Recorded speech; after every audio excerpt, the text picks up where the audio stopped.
What if I told you that a single post-season test could completely rewrite McLaren's future in Formula One? What exactly did Andrea Stella see in Oscar Piastri's data that blew him away?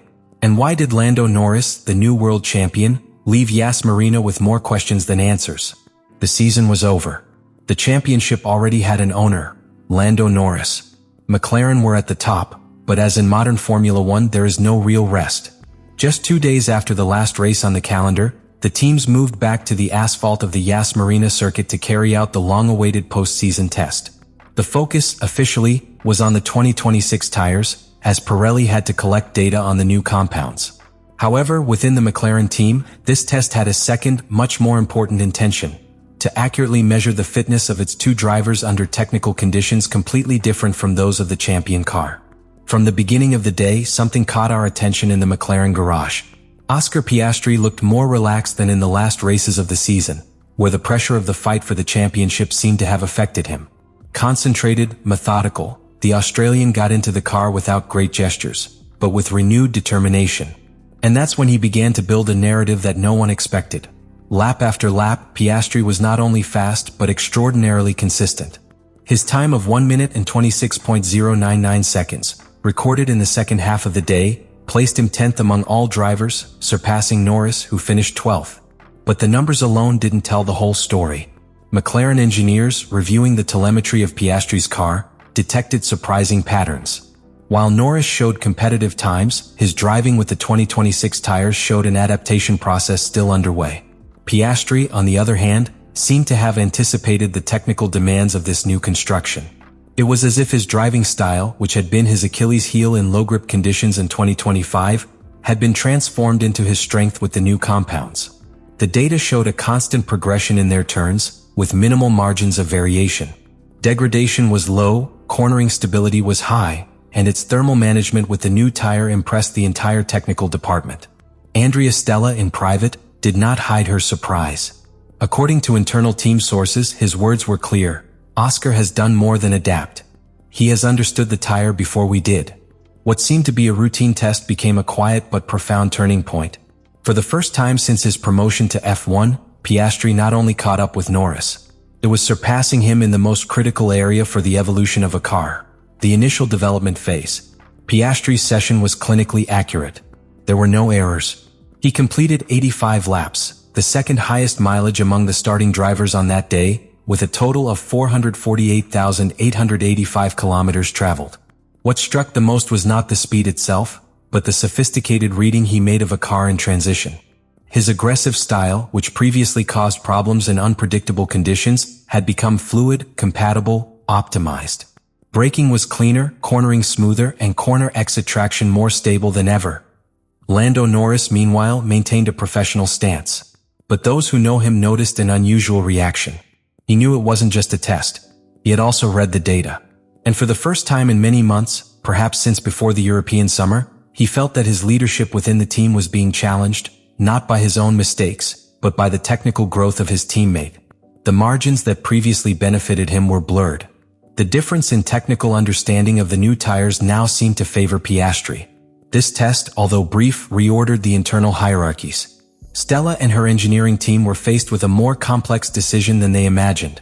Should the MCL40 be developed around the technical characteristics that Norris had mastered in 2025? Or was it more sensible to take as a basis the indications that Piastri was demonstrating, taking advantage of his intuitive ability with the new generation tires? What became clear after that day in Yas Marina was that the test not only provided useful data for Pirelli, he also revealed a new internal outlook at McLaren. Piastri was not just a promising pilot. It was emerging as a key technical element, with a sensitivity that could shape the team's next car. In a sport where development starts from scratch every season, that kind of understanding can make the difference between competing and dominating. What began as a day of testing ended with an essential question that now echoes through the halls of Woking. What does what Oscar Piastri did in Abu Dhabi really mean for the technical and human future of the McLaren team?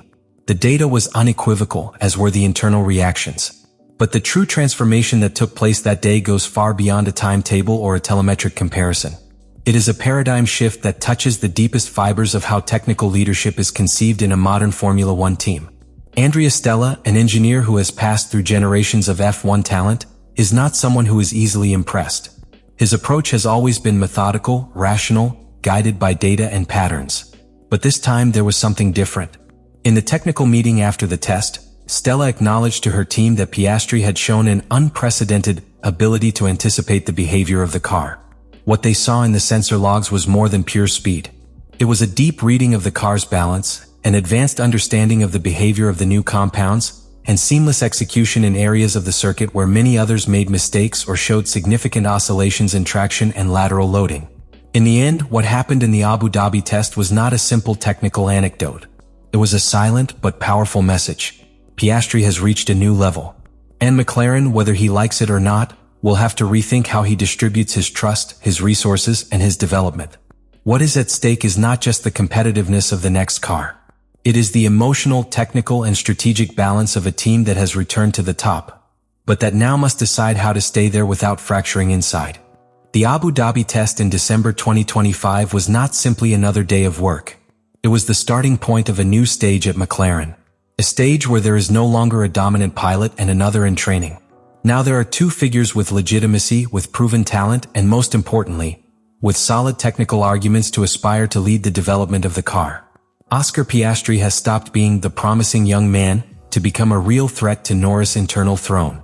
And that alone changes the entire dynamic of the team. Lando Norris, after reaching the World Championship, finds himself facing the most difficult psychological challenge of his career. Being a champion changes the way you are perceived, but it also changes the way you respond to pressure. It is no longer about going for the title. Now it's about defending it, justifying every team decision that favors you, maintaining an advantage that, thanks to the test in Abu Dhabi, no longer seems so solid. The difference is that now any slight loss of performance or disconnection with the car is not interpreted as a temporary blip, but as a possible sign of decline. In parallel, Piastri is in a strategic position. He has shown that not only can he be fast, but he can also lead the technical understanding of a car that is still under construction. If it manages to maintain this line of growth, it can become the main reference for engineers in the design of the MCL40. This would not only give him influence in the technical section, but would alter the balance of symbolic power within the team. In a sport where every detail matters, that kind of insight can make real differences in day-to-day decisions. Furthermore, the development of the 2026 car will not just be a matter of pure performance. Pirelli's new tires, more sensitive to temperature and with a narrower operating range, require a more precise understanding of driving. The fact that Piastri has shown an intuitive reading of these variables makes him a top-level technical asset. It is possible that, for the first time since Norris established himself as the team's main driver, engineers will begin to divide feedback into two parallel streams of equal value. What happened in the post-season test in Abu Dhabi was not a simple crossing of data or a technical anecdote without major consequences. It was a trigger. A silent warning for the current world champion. A technical cry from the driver who had been prematurely ruled out after his collapse in the final rounds of the championship. Oscar Piastri's performance was more than a demonstration of speed. It was a declaration of intent. Who should technically lead McLaren in 2026? Lando Norris, the established champion who has demonstrated relentless evolution? Or Oscar Piastri, the driver who has revealed unexpected racing intelligence and a deep understanding of the car of the future?